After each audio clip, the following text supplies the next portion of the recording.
You got a gun, you got a big gun, you got a gun, it's not a real one, and all you ever think about is running away, all you ever think about is trying to stay away from me.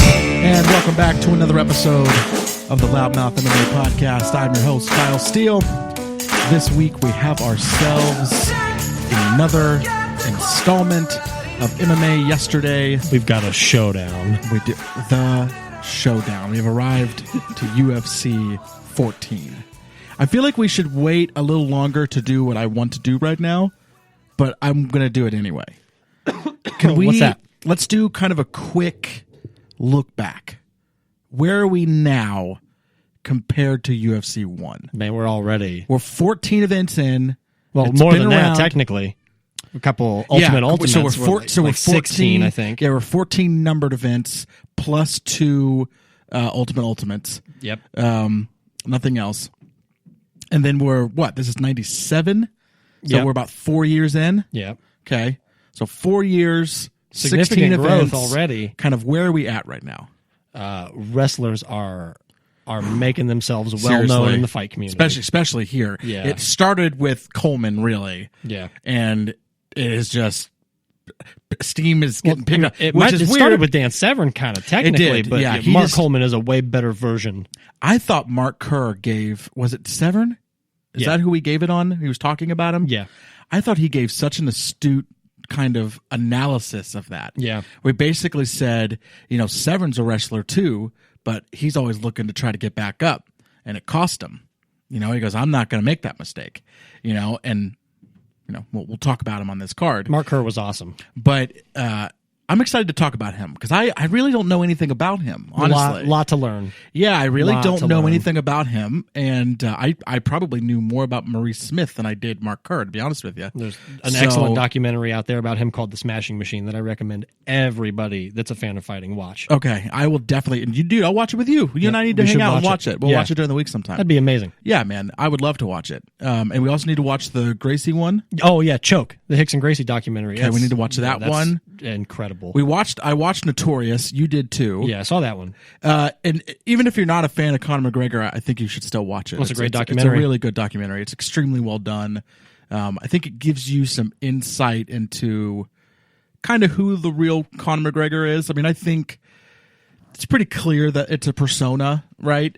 Now, is it getting too intense? Like that's a different show. Maybe. But nevertheless, I mean, the man came from nothing. Literal. And made a nothing. name, became the biggest star in the sport. So it's worth watching. It's worth watching how the promotional machine works, kind of how he did it. Really covers his whole rise really well. It's pretty incredible, and I think other fighters should watch it too. Any other documentaries that jump out at you as something we should do? I'd have to think about it for a minute. I know there's more out there, but I have to think I'm about totally it. down. There's one on Poirier. I just thought of it. Really? Yeah, it's awesome. I think it's called like Fight Town. It might be called Fight Town. It's about Poirier. Interesting. It's really good. See, I'm totally down to do like a bi-weekly, like watch a MMA documentary. There's some good ones. And rip a podcast about it. Do you remember back in the 2000s on MTV there was a show called World of Jinx about some guy that was like a photographer, like an amateur photographer, and he just went around and met people of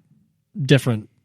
I don't know how to explain it, but he just went around and talked to a bunch of different people and filmed episodes. Doesn't ring a bell. He did an episode on Anthony Pettis when Anthony Pettis was coming up back in the day, and that was how I learned about Pettis before I ever had seen him fight in the WEC. Was on MTV. Nice. Yeah. Doesn't ring a bell. Check that out. Definitely. Well, thank you, Matt. Yeah. I'm glad you have this knowledge because I don't have it. So like I said, guys, we're at UFC 14. This is taking place in Birmingham, Alabama. Just in case you weren't sure, it took place in Birmingham, Alabama. They'll remind you several times throughout, as well as their tourism ad to begin. Took place July 27th, Going with another tourism ad. 1997. Oh, always. Attendance was 5,000. I think it was supposed to be 5,000, but by the time the show came around, I think they said it was like 4,800 in attendance. Okay. Yeah, so something around that number. A lot of debuts. So our Big debuts. Our heavyweight championship has a debut. and Maurice Smith. That's a Hall of Famer, too. He had a name behind him coming in as a kickboxer, but nevertheless, this was his UFC debut. 2 Hall of Famers in the main event here. Mark Kerr, I know, right? Yeah. Mark Kerr making his debut. Pride superstar. Go on later to be at least. Did Dan Bobish wind up doing anything, or Bobish? You know, I don't remember. I was vaguely impressed with him. I was too. I didn't remember that guy at all. I really didn't. But I was impressed. I mean, he took out our boy Johnston pretty quick. Yeah, well, he makes his debut here. Brian looked like he was in great shape too, man. I really thought he was. He actually fought in Vale Tudo. Did he? He did. Wow, he's got some balls. Then those were the scary days. His first, he actually beat Dave Beneteau in Vale Tudo. Wow. First loss was to Kevin Randleman.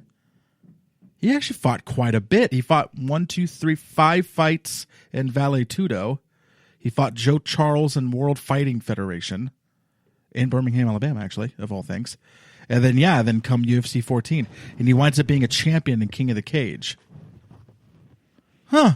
This guy actually has kind of a long little career here. King of the Cage was awesome. His last fight was in 2007 against Alexander Elemenko. Really? Yeah. He fought Alex? He fought Alex. I'm sure. Did he lose that fight? I'm sure he probably did. Submission, standing guillotine. Loss? 1:09. Yeah. That was his last fight. It was against older brother? Good question. Older or younger? Crazier brother. Crazier, for sure. I don't know. Prison brother. We could say that. Did he go to prison for, like, rape? Yeah, he's not a good dude. Some scary shit. Oof. Yeah. Not a good dude. Not a nice whatsoever. fella. No.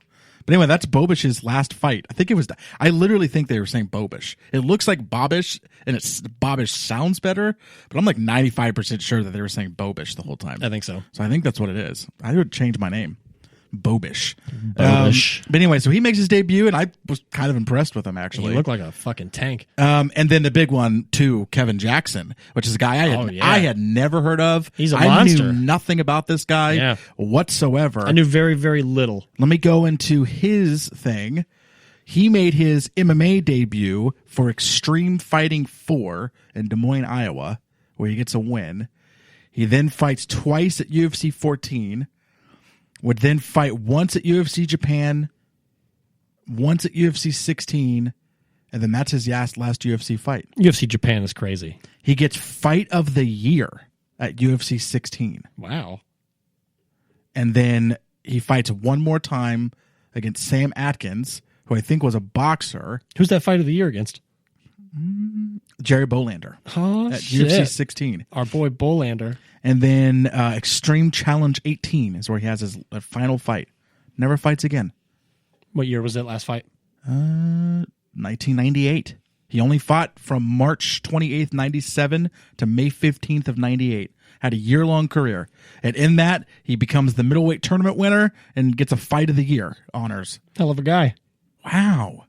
I wonder why he didn't fight. That's who I'm going to reach out to after the show. Yeah? Guys, I might be able to pull it off. If I do, there'll be an introduction to the show, which means what I'm saying right now is pointless. That'd be sweet. I'm going to reach out to him. I'm interested. I wonder why he didn't continue. I think that because he is... Maybe he went back to football or something. Man, he was incredible. Yeah. I thought he was so good. So let's get to the actual card, shall we? Strong dude, yeah. Overall thoughts and opinion of the card? Good card. Pretty good card. Shitty first fight. Oh, yeah. First fight was absolutely god-awful. Let's just get that shit over with now. Joe Mariah taking on Yuri V. Taking on Yuri V. 15-minute decision. Joe Mariah stood, just laid on top of him. Joe Mariah lost his first fight in the UFC against Paul Varelans, I believe. Yeah. So this is his second UFC fight, maybe third, I don't know, but I know he at least lost to Paul Varelans. And he's back and has an incredibly boring fight, and then later is unable to continue because of a concussion, even though I don't think he ever got hit in the head. That's wild. It was bizarre, but he was talking to Joe, and he's like, I don't know why they pulled me out.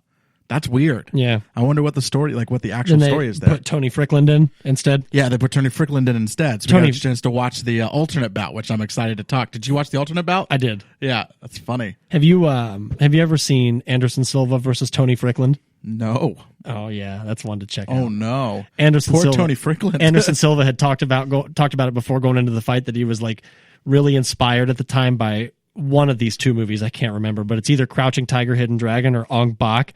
And he hits this fucking like Ong Bak standing back elbow on Tony Frickland and knocks him senseless. I'll show Poor you guy. later. It's crazy. I mean, listen, he kind of did something shitty at the show. He apologized for it, and it seemed like a very sincere apology. It did actually, but yeah, he still shouldn't. He still was really shitty. be hitting for the no guy reason. after the stoppage. Against a guy who, his name was Donnie Chappell. This is the alternate bout, He's a guys. local guy, He's a local guy, Donnie Chappell. the smallest guy on the card, probably. Looks like, he runs Uncle Rico's gym in downtown. Like, he's built he has like Hoist. the gi with cutoffs. Yep. Like that whole thing. 170 pounds with a crucifix in his pocket. Exactly. Yeah. Small guy. Comes out, and I'm like, come on, Donnie Chappell. And they're talking to him in the background. He's like, well, you just want to be the first guy to get it. You want to get out. I'm like, this guy's going to get the shit kicked out of him. I don't know by who, but someone's about to beat the fuck out of him. And sure enough, he got the shit kicked out of him. Bad. Tony Frickland. Poor Donnie Chappell. R.I.P. He has to be dead. There's no way that guy's still alive. He's sucked on too many car exhausts. Oh my gosh. I was trying to see if he had a Does he have a wiki? I was trying to see if he had a wiki. I'd be so stoked. Okay, let me see. Watch him go on to have so many awesome fights. Oh, come on. He was just hitting his stride. I can't even find where they even say his name. They don't even say his name on here. Not even on the bracket? Not even on the bracket. What? It was the alternate fight, right? It was. Still. Let me look. Oh, okay. They do say his name, but no, he does not have a wiki. Okay. It's really unfortunate. All right, let's try to get some semblance of order here. So that was our first fight, Joe Mariah, Yuri V. This is for the middleweight title, which this is the first time they've introduced middleweights, even though I think it's the same thing. I think they've just changed the They name, just changed of, the name. of the lightweight division, which was full of huge men. So all it was lightweight was 200 and below. Heavyweight was 200 and above. Yep. So now they call it middleweight, but I'm pretty sure everybody was just 195. It was still like 200 and below. Pretty sure it's 200 below still. Yeah, I think they just changed the name. Weird. Yeah. It's a better name than lightweight. It does still. make more sense. Lightweight Yeah, is like these these dudes guys. are- If you're 200 pounds of muscle, you're not lightweight. I mean, Yeah, those are not No. lightweight people. so middleweight I guess does make more sense. But anyway, they changed the name, so that could confuse some people. If you're looking back in time and you see that on the event before you had lightweight, then you had middleweight, it's the same. You're like, oh, they introduced a new division. No, it's but the no. same. It is the same exact thing. It's just a different name. And then the other fight for the middleweight semifinals was Kevin Jackson. Our first time seeing him He's a fucking monster. isn't taking he? on Todd, I believe, Butler. I don't have my glasses on, so I can't really see it. He yoked that dude up so hard right at the beginning of that Dude. fight, that big takedown.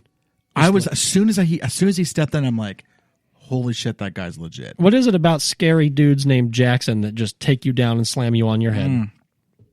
You're talking about our other buddy that went to Rampage. Pride. Yeah. Yeah, dude. I was so impressed. Yeah, he was scary looking. So impressed. I'm really. It's sad that he doesn't really continue. That's why I really want to talk to him, because that's crazy to me. Hit him up. I'm gonna go back to his wiki page because I didn't read anything. Because he was an Olympic gold medalist. Yeah, they mentioned Mark Schultz too. He won And- the gold in '92. They were talking about Mark Schultz too when they were talking about him. I think that was the same time in Yeah. this card. Okay, he retired from active competition to become the head wrestling coach at Iowa State. That's why. Man. Took a sweet gig, probably. Yeah, it's a very similar story to Mark Schultz, Sure enough. who basically couldn't keep going because BYU didn't want him to. Yep. And he didn't want to lose that job, so he stayed. So yeah, it sounds like he just, he had a chance to do that. In this day and age too, there's probably more money to be made in your normal career than there is fighting. You got to win these tournaments to make any money at all, and even then, it ain't shit. Oh, wow. In 1992, he won a gold medal in wrestling and was invited to join Team Foxcatcher.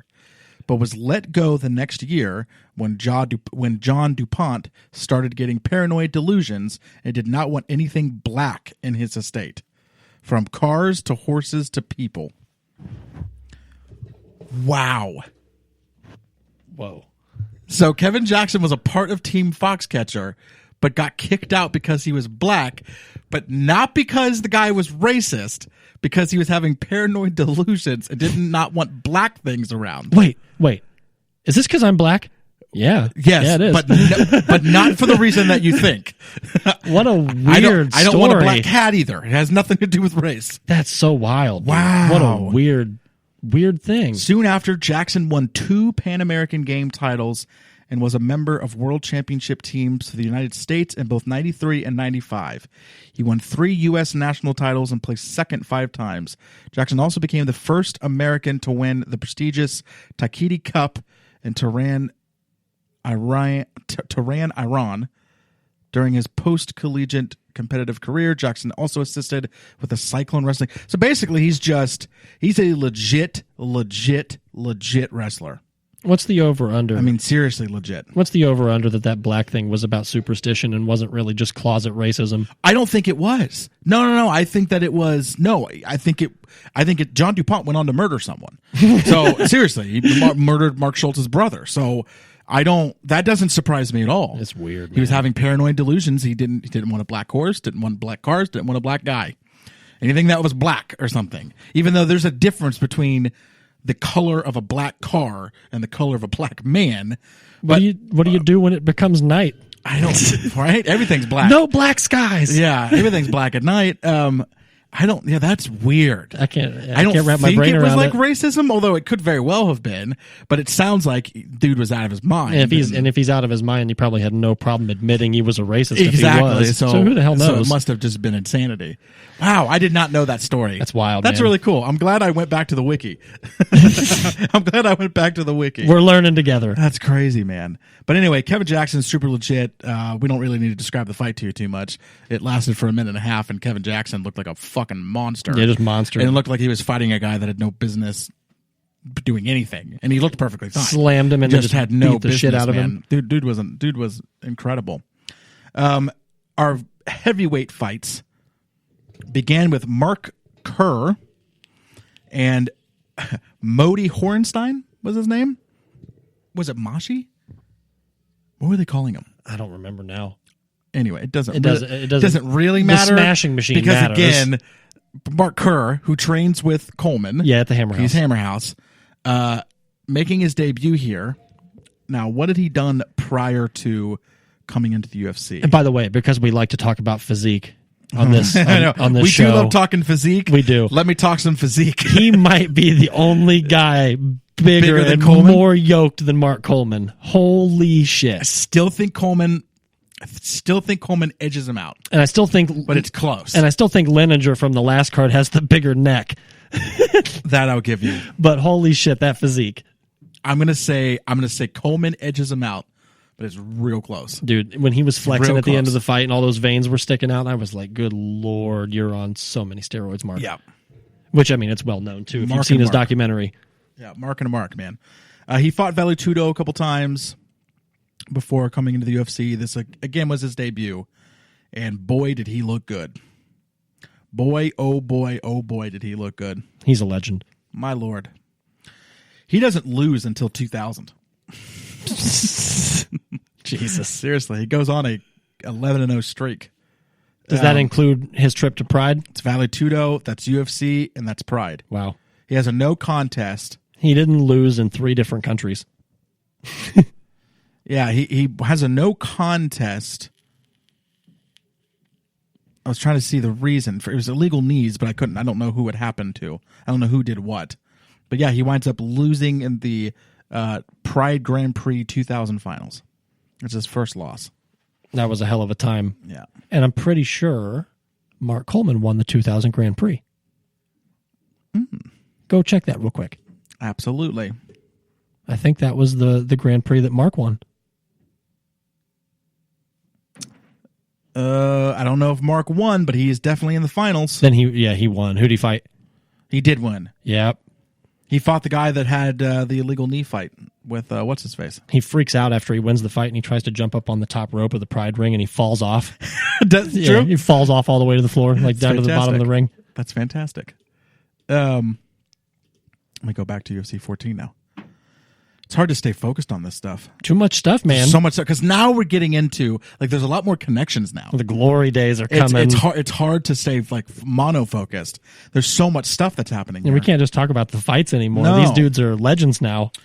So then also making, like I said, a debut here, heavyweight semifinals. The second and last fight was Dan Bobish taking on Brian Johnston. Cleveland Brown Bobish. Our very own Brian Johnston.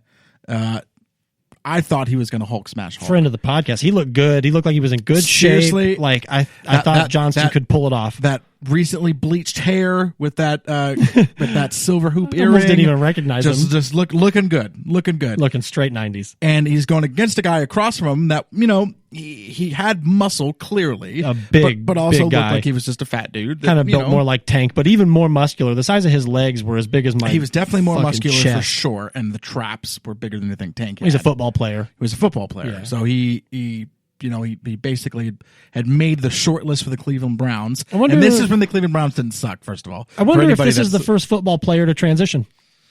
It's a good question. Because there's a lot of those nowadays. Yeah, that's a good question. Matt Mitrione comes to mind. Brock Yep. Lesnar comes to mind. Yep. And similar stories too, because this guy didn't even really make the team. Yeah, they just didn't make the He cut. kind of made the short list, but just wasn't good enough to make the team. But Well, you're still supreme athletes. Let's be real for a minute. If you have the opportunity to go play pro football and make that kind of money, or you can go get your ass kicked in the gym every day and make fight money, what are you going to do? Well, Play that's the football. point. I mean, that's Yeah. the point of why the sport's kind of stagnant, because people don't make enough money. And they if you should. paid athletes more money, these football players would do it. They should make more money. Yeah. So that's the thing. Yeah. I don't know how that's all We going to need work more out. Connors. We need more guys to Right. bring attention and money. But Dan Bobish comes out and winds up tapping Brian Johnston out with his using his forehead up against the cage. He just smashed his head and neck up against the fence with his forearm and upper body. Just smashed him down. Dude, he was legit. How you too. gonna? Shit, he was, I was- so big and strong. How you gonna get out from under it if he's got you all jammed up in there like that? When this fight ended, because I knew what the heavyweight finals was going to be then, right? Because the Mark Kerr fight was first. Yeah. So it's like, okay, it's Mark Kerr versus this Dan Bobish guy. Mm-hmm. I was looking forward to watching that fight. I was too. Seriously, I was like, I can't wait to watch this. This is the fabled That's chin gonna in the be- eye too. Yeah, this is going to be a good looking fight. Yeah, so chin in the eye, which we'll get to that. One of a kind. I didn't know what happened. I had no idea what happened there. Yeah, he was like setting up a head and arm choke, and then all of a sudden, Yeah. Bobish We'll was get to tapping. that. Yeah, We'll get to that. We'll get to Okay.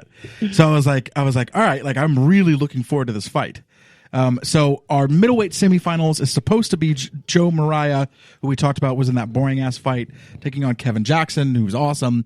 We Mariah doesn't all make it. know what was going to happen there. Kevin Jackson was going to mop the floor with him. However, Joe Mariah gets next. In steps Tony Frickland, who, whatever, in his fight against Uncle Rico looked okay. Yeah, except for the ending. But you knew where this was going. Still. As soon as the fight started, you're like, there's no way that this guy's going to be able to do anything. Jackson is a monster. And sure enough, Kevin Jackson beats Tony Frickland in 44 seconds. So many of these We're gonna guys, make a that are, joke. so many of these guys that are just forgotten because they didn't go on and fight longer. But man, he was a real monster. I'm glad I got to experience this, because I Yeah. think if you're looking at highlights, you wouldn't realize. I don't think that they would even focus on this guy. They would put all of their attention on Kerr, and rightfully so. Yeah, Because he goes on and has a long career. But this is the kind of guy that I think gets forgotten about. and that sucks. Yeah, because he was really, really good. That's how I feel about He was good in a day when not many people were good. and I just forgot his name. See, this is what makes me sad. I was just going to say it's just like the other guy, and then I forgot his name, proving my point. Pat Smith. Oh yeah, Remember Pat? man. Where you at, Pat Smith? I know. I still wish that Pat Smith could have just He was come- awesome. I wish he could have just started 2 years later. 2 years later, but be the same age. Not older. Just be a couple years younger and start a couple years later. Because I think he had so much potential. He just started too soon and it just wasn't going to work. At least we had some fun fights with him. Makes me sad. Yeah. Makes me sad. But anyway, Kevin Jackson seems like one of those guys because we're not going to see a whole lot of them. So Kevin Jackson winds up winning the middleweight finals. He gets his he gets his medal that they bought at Walmart and engraved backstage. They just carved it with a knife. That's hilarious. I love these medals. Right. Heavyweight finals. Mark Kerr, Dan Bobish. Legitimately looking forward to this fight. Yeah. Like, I'm super stoked. Yeah. I'm like, all right, let's see what we got here. The problem is that went basically how you expect, right? Yep. Except for how it ends in its entirety. Okay, so the fight goes how I imagined. Until the ending, the fight's going how you would imagine. Mark Kerr gets the takedown pretty early on. He gets, good position, stays on top, holds him down, pounding on him a little bit, like doing some work. You're like, okay, Kerr clearly is the better guy. Yeah. I think most people could tell that was going to happen. But the way the fight ends, it gets him in a triangle choke. And all of a sudden, he taps. I'm thinking... An arm triangle choke. Yeah. Too, like from the top, like from the mount. I'm thinking, okay, he's tapping because he's getting choked out, right? Nope. Like everybody else would think. Nope. When he gets up, his eye is shut, and he's grabbing his eye, and he's like almost screaming. Like, what in the world?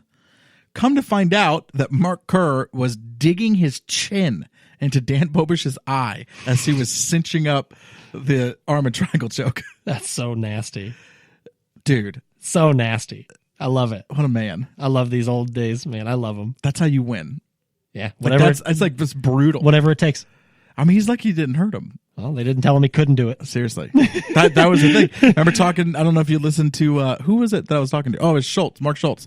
Where he kind of said that. He's like, I would make sure, I made sure that they told me what the rules were. He's like, so you're saying there are no rules? Yeah. And then yeah, I mean, you can do this. He goes, can I reach in, whatever? And they're like, yeah, you can do that. Yep.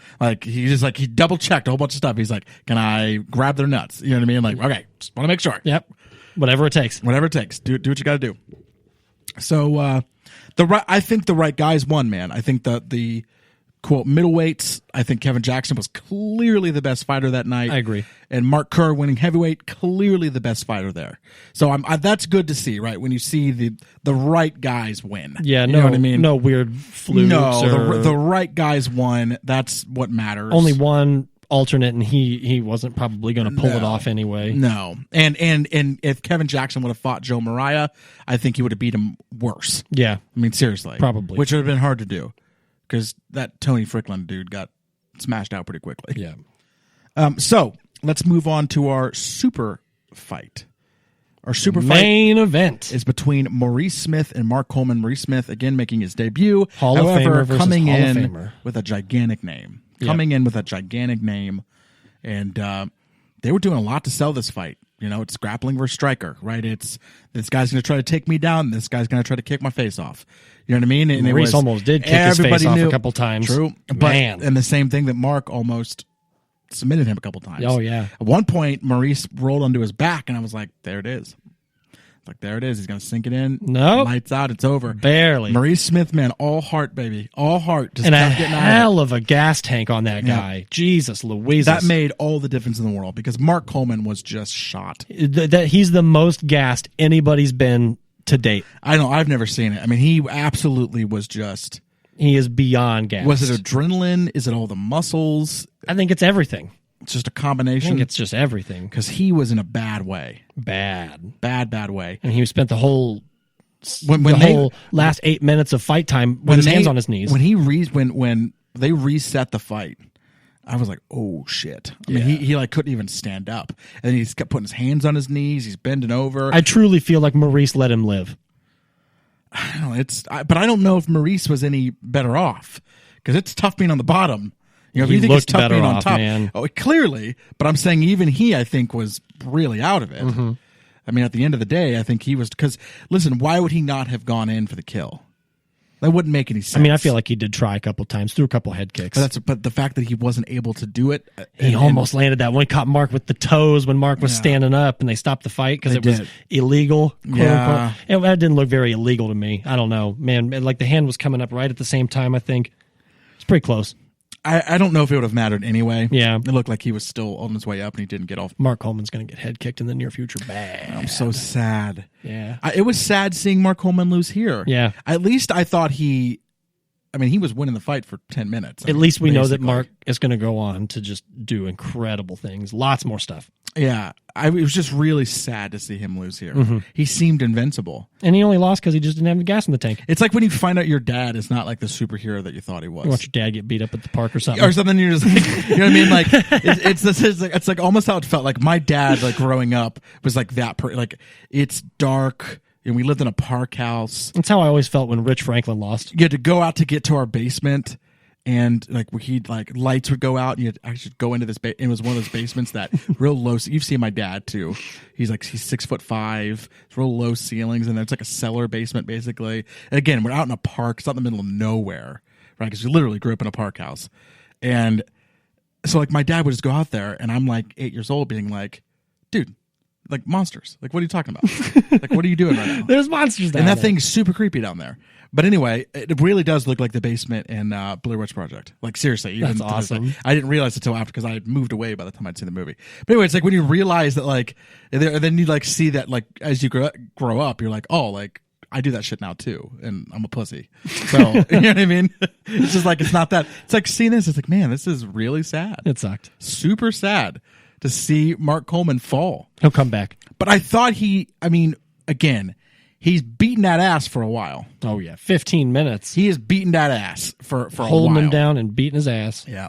So, all right, man. Well, we're out of here. Next week is UFC 15. Awesome. We're getting pretty close to Ultimate Japan. It's going to be a good one. But next week is UFC 15. We won't do a look ahead. You guys can just come back. Come back and You know listen to you it. want to. You know you want to come back. Trust me, there's good fights. I can guarantee it. I assume Mark Kerr comes back because it'd be weird if he didn't. Yeah. So, all right, guys, we will see you next week.